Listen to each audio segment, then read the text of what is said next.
Ukraine Russia போரை முடிவுக்கு கொண்டுவர அமெரிக்க அதிபர் சொன்ன கடைசி வார்னிங் தான் உலகத் தலைவர்களை யோசிக்க வைத்துள்ளது.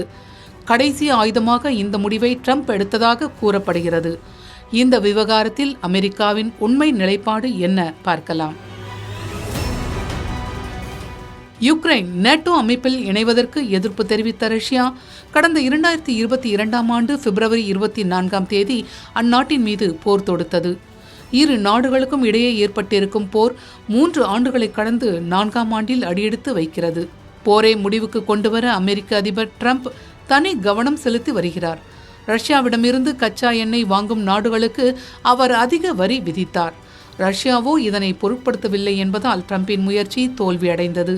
இதனைத் தொடர்ந்து அதிபர் ட்ரம்பின் தீவிர முயற்சியால் இரு நாடுகளுக்கும் இடையே ஏற்பட்ட போர் தற்காலிகமாக நிறுத்தி வைக்கப்பட்டது. மறுபக்கம் இரு நாடுகளும் மாறி மாறி தாக்குதல்களை அரங்கேற்றி வருகின்றன. ஒரு கட்டத்தில் பொறுமை இழந்த ட்ரம்ப் வரும் ஜூன் மாதத்திற்குள் இரு நாடுகளும் போர் நிறுத்த விவகாரத்தில் முடிவெடுக்கவில்லை என்றால் அமெரிக்கா அழுத்தம் கொடுக்க ஆரம்பிக்கும் என்று எச்சரிக்கை விடுத்துள்ளார். அமெரிக்காவின் இந்த எச்சரிக்கையை யுக்ரைன் அதிபர் ஜெலன்ஸ்கி உறுதிப்படுத்தியிருக்கிறார். இதுகுறித்து பேசிய அவர், கடந்த 4 ஆண்டுகளாக முடிவுக்கு வராத போரை முடிவுக்கு கொண்டுவர அதிபர் ட்ரம்ப் தீவிரம் காட்டி வருகிறார்.